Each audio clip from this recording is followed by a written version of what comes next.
everyone, welcome back to my channel. If this is your first time here, my name's Molly, and today I'm going to be doing something a little bit different than normal. I'm going to be having a discussion about the end of Game of Thrones. Now, if you watched my reaction to the Game of Thrones Season 8 trailer, you will know that I am a gigantic fan of both Game of Thrones and the A Song of Ice and Fire book series. You know, I have Drogon and Viserion and Rhaegal tattooed on my arm to give you a sense of my level of obsession with this material. So I've been spending quite a lot of time over the past almost 2 years now thinking about what's going to happen in Season 8 and how this entire saga is going to wind up. So I want to talk a little bit today about the ending of Game of Thrones. There are a lot of different things that need to be kind of cleared up at the end, that need to happen, that we need to focus on. Of course, we're all wondering who's going to live and who's going to die, if anyone will be on the Iron Throne at the end, and if so, who that will be. We're curious about all the various character interactions we're going to see. But one of the crucial questions that everyone is wondering about, and that what I want to talk about today, is who will kill or defeat the Night King. And I'm going to start out just by saying that the presumption is that Jon will be the one to kill or eliminate the Night King if the Night King is defeated. So, starting from the premise that the Night King is going to be defeated first of all. George R.R. Martin has said that the ending of this story will be bittersweet, so to me, I'm going to take that to mean that the Night King is not going to win, the White Walkers are not going to wipe out all of humanity. That's not going to be the ending of this show. Alright, so starting from that premise, that someone is going to defeat or kill the Night King in some way. And I should just add quickly, before we go any further, one, that this is specifically going to be focusing on what I think will happen at the end of the show. The books could go very differently, and in terms of the Night King, they certainly will, because in the books there actually isn't a Night King that we think of. So, just to get that out of the way right off the bat. And second, there will, perhaps this is obvious, be spoilers for Game of Thrones seasons 1 through 7 here, so if you haven't watched those yet, you may not want to continue further with this video. Just a heads up. Alright, so getting into it. The Night King, his end, the end of the White Walker invasion. Who ultimately should be responsible for taking him out of the game? I've seen a lot of theories online, a lot of speculation, and there are 5 names that I see coming up the most frequently. Some more frequently than others. So I want to talk a little bit about them, and I want to specifically then focus on who I think should be the one to defeat the Night King and why. Alright, so this isn't necessarily who I think will defeat the Night King on the show. I'll mention that too, but I also really want to look at who I think should be the one to do it. Alright, so there's 5 characters, as I mentioned, who I see frequently kind of brought up when this is discussed. So let's get to the obvious one first, who I already mentioned. The obvious one that most people think will be the hero that defeats the Night King at the end is Jon Snow.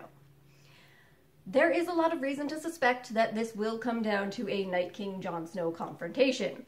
First of all, we've already seen a couple of pretty dramatic stare-downs between the 2 characters on the show that you would imagine are probably going to be foreshadowing something or leading into something that happens between them in the final season.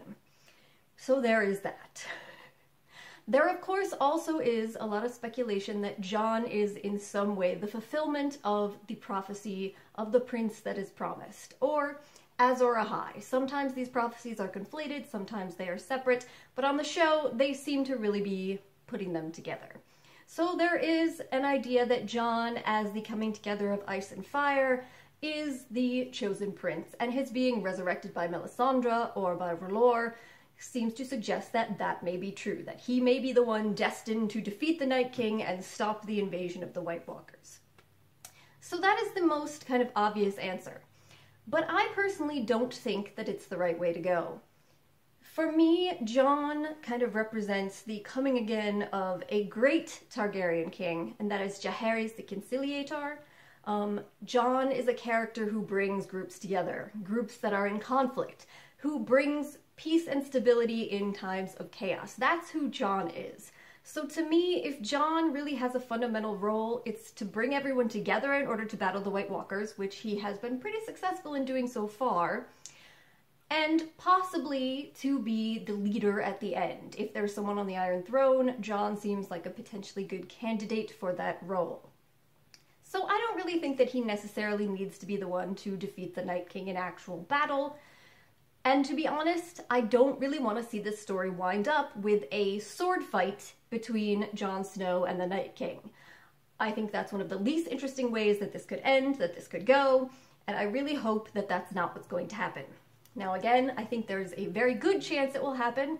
If I had to guess who will defeat the Night King, my guess would be Jon is the top of the list of potentials. But I do not think it should be him. Should be someone else. Now, let's briefly talk about 3 other characters before we get to the 4th person, the one that I think should be the person to defeat the Night King. But there's 3 other characters whose names I've seen brought up pretty regularly online. Some of these theories I like more than others. The first and the one that I think is the least likely and the most kind of out there is Arya. I've seen a lot of people who have made statements about Arya potentially, you know, coming in with her training, her assassin training, and then she has the dagger. The dagger is shown in books that season 7 that Sam is looking through, kind of emphasizing its significance. We've seen it has played a pretty prominent role throughout the series, the Valyrian steel dagger. And so I've seen people coming out and saying, well, maybe that dagger is meant to be the weapon that defeats the Night King, and maybe Arya, as the person wielding it, will be the one to do it.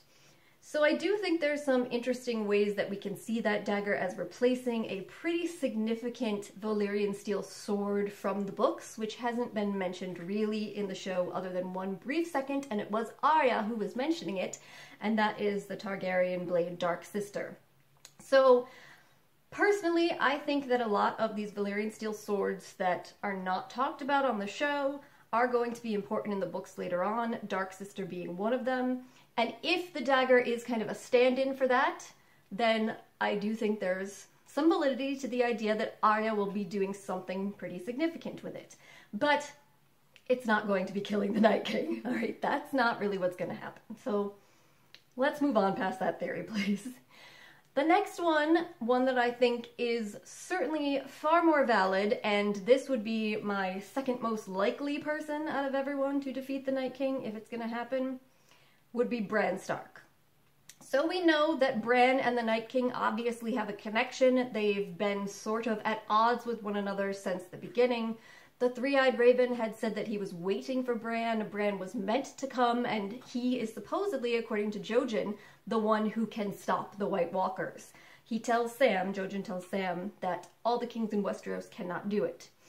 Only Bran can do this. So Bran goes north to become the new Three-Eyed Raven, and we've seen the Three-Eyed Raven actually also have a little stare-down moment with Bran, and he grabs him on the arm, which allows him to enter Blood Raven's, or the Three-Eyed Raven's, cave in Season 6, Episode 5, breaking that magic. And there also is a lot of speculation that the reason the Night King is able to go past the wall at this point is because touching Bran also broke the magical protective barrier of the wall, just as it broke the magical protective barrier around Bloodraven's cave. So, again, there's a lot of reason to suspect that Bran will play a role in the defeat of the Night King, if not be the one who actively brings him down. I think that there's definitely a chance that this could happen. Like I said, I think Jon Snow is the most likely, Bran is the second most likely, but they're not the ones who should do it.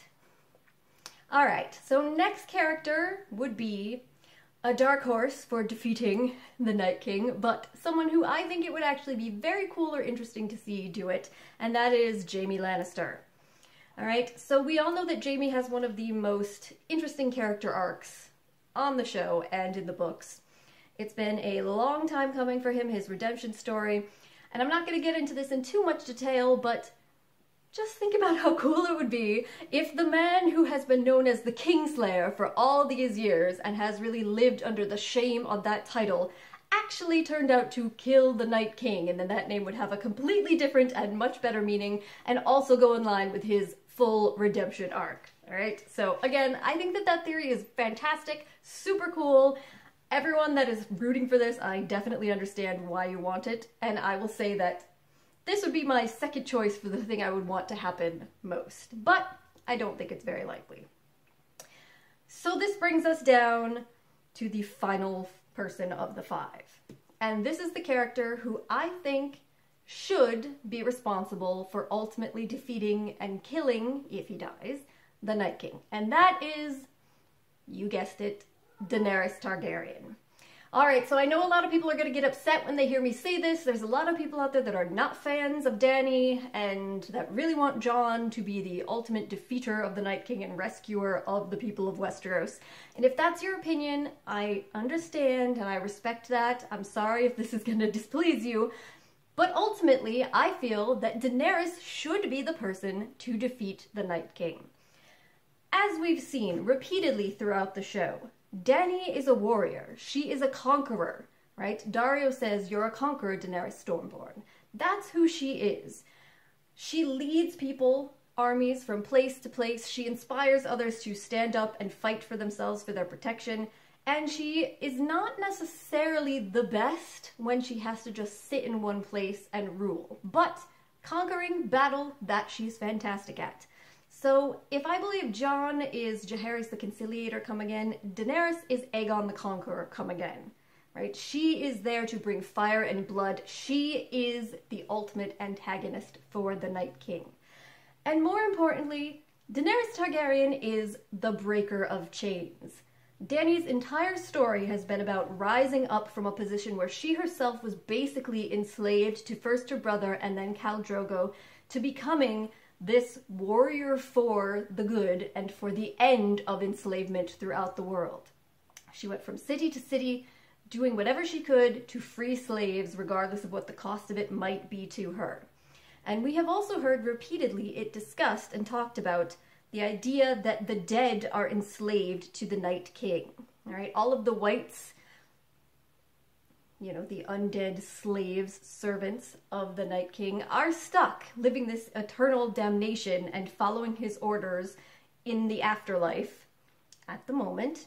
So who would be better and more fit to kind of break that spell and free them from their enslavement than the breaker of chains, Daenerys Targaryen? And really significantly, one of those slaves, undead slaves of the Night King, is Viserion, her son, her child, her dragon. And as Daenerys told us in the epic moment in Season 3, Episode 4, a dragon is not a slave. She will not allow Viserion to be enslaved to the Night King. She will not allow all of these dead people to be enslaved to the Night King. She should be the one, whether it costs her her life or not, whether it's in her final moments or not, she should be the one to defeat him and free them all from this enslavement, right? As we know, as we've seen, when the White Walker responsible for turning the undead is killed, they are also killed. They are released from their enslavement. So I believe it would be a really exciting thing to see Dany defeat the Night King, and then that releases all of these enslaved whites. So that is what I think absolutely should happen. That would be far more interesting and far more in keeping with their various characters than having Jon defeat the Night King in a sword fight.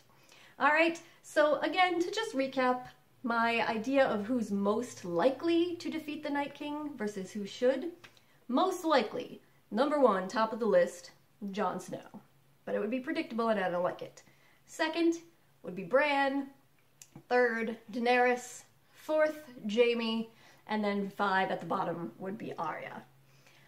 But my completely different list, who should, the person that should do it, number one, is Daenerys. No matter what, at the top of my list. And that second would be followed by Bran. Third, Jaime. Fourth, Jon, because I just don't think that's what his role needs to be. And then last again is Arya. Alright, so that's bringing me pretty close to the end of this video, guys, and most of what I wanted to say. But I'll just quickly add, if it must be Jon, if Jon must be the one to ultimately defeat the Night King, please let it be more interesting than just a sword fight. Alright? Please. There has to be a more interesting way to make that happen than just a one-on-one battle, especially since Jon has already killed 2 White Walkers in a sword fight. Alright guys, that's gonna do it for me today. I'd be very interested in hearing your thoughts if you have questions for me or comments, if you like my theories and suggestions, if you disagree with anything I've said, please do feel free to leave that in the comment section below and we can keep talking about this. Alright, thank you so much for joining me today. Hopefully I'll see you next time. Bye.